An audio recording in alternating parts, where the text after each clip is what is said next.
Как правильно арендовать жилье в Грузии? Мадлоба. Я вам дам свой чек-лист. И по этому чек-листу вы, в принципе, сможете пройтись и вот арендовать себе жилье. Первое. Найдите знакомых в Фейсбуке грузин. Вот если вы находитесь сейчас в России, в Беларуси, в Украине, Казахстане, неважно, да, просто Facebook, там огромное, грузины очень, как-то такие дружелюбные, они очень нормально говорят, они открытые, вот то, что у них нет дня, они у них нет такой задней мысли, да, они там такие, там, вот поговорить, там, в гости позвать, там, да, улыбнуться, на улице поздороваться, это нормально, это Грузия, да, это то, что нам очень нравится, да, и вот здесь вы можете найти себе грузина, не знаю, у нас мы нашли себе таксиста. Вот мы приехали, таксиста, и он нас возил, показывал там на рынке, все, и до сих пор нас возит. Да, вот все, вот он такой, свой парень в доску, да, и он на грузинском говорит, то есть, если вы найдете себе грузина, то есть, там, не знаю, по Фейсбуку, и начните с ним дружиться. Это вот важное правило. Не агента недвижимости, а просто грузина, с которым вы приедете и будете смотреть жилье. Когда приезжаете, сразу не снимайте на месяц там или на год, нет. Поставьте себе минимум программы, да, пожить в трех районах, допустим, в Тбилиси, пожили в одном 3 дня, на Airbnb сняли, поездили, в другом 3 дня поездили, в третьем 3 дня поездили. 10 дней уже в принципе вы будете ориентироваться по районам, по транспорту, по такси, по тому, как вот, насколько вам важно, что там, да, тишина, либо там какой-то там детский дворик, либо там спортивный центр, либо там, не знаю, торговый центр, да. Опять же, поживите в разных местах. Важно, вот просто поживите. Вот была моя, я пожил бы там неделю, там неделю, там неделю. Да, опять же, арендовать на год в идеале через месяц. То есть, когда вы пожили, то есть вы заключили предварительное соглашение, да, опять же сняли на месяц квартиру, а потом договариваетесь на год. Не наоборот, потому что то есть за месяц, да, ну, давайте так, за неделю вы узнаете очень много. За 2 вы узнаете архи много, а за месяц вы будете знать все. Вы уже будете знать соседей, вы поговорите, уже в магазин зайдете, послушайте сарафанное радио местное, там где, как, что. Узнаете все о жизни ваших соседей, о братьях наших меньших за окном. Уже будете в курсе всего и примете взвешенное решение либо по аренде, либо сбросите цену. Потому что вы уже будете знать нюансы, которые влияют на эту цену. Четвертое, это хозяева. Вот я не устаю говорить и повторять, что хозяева это очень и очень важно. Это вот Грузия это люди, а аренда это хозяева. Вот представьте, когда вы арендуете надолго, и хозяин получается, ну, мягко скажем, неадекват. Да? Вы будете не очень. А в этом случае, когда вы снимаете квартиру, вы дружитесь с хозяином. То есть у вас с хозяевами должно быть отношения, ну, такие полудружеские. Это классно. Следующий момент. Учитывайте дополнительную стоимость. Потому что очень часто вы думаете, что, допустим, там дом это $1000 в месяц и все.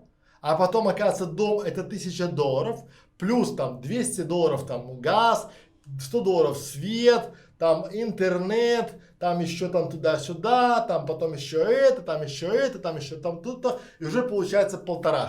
Поэтому всегда считайте полную стоимость и сможете ли вы это подтянуть, и где можно просесть, где можно упасть. Следующий момент, что я советую по чек-листу, не смотрите на бытовую технику.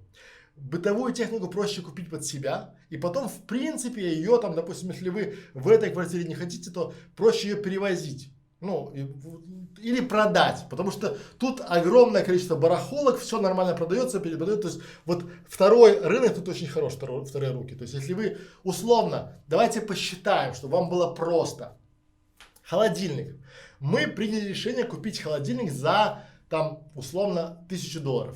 Мы купили себе большой офигенный холодильник, Toshiba большую там, да, за $1000. Как я посчитал, готов ли я отдавать за холодильник там $80 в месяц? Наверное, нет. Да, подумал я. Но, с другой стороны, если я куплю хорошую модель холодильника с гарантией и буду к ней бережно относиться, то я смогу ее продать в 2 раза меньше цены. Ну, если он будет еще на гарантии. Правильно? Правильно. Соответственно, с $1000 холодильник я продам его за 500. Условно. Да? Тогда уже цена за месяц, то есть если я беру себе холодильник с расчетом на год, делится на 2. То есть $500 на 12 получается меньше там $40. То есть, и теперь вопрос тривиальный. Готов ли я отдавать с бюджета $40 в месяц за то, чтобы у меня был классный большой холодильник и все было свежее, вкусное и сохраненное? Ответ да.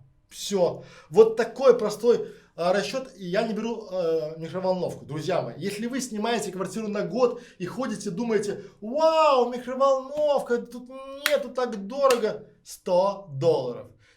То есть готовы ли вы отдавать себе, там, убрать с бюджета $8, чтобы у вас стояла нормальная микроволновка? Готов. Покупайте, не парьтесь. Ну и еще маленький совет, когда я снимаю квартиры там на неделю, на 2 недели, и у меня смутное сомнение, я всегда оплачиваю квартиру через банк.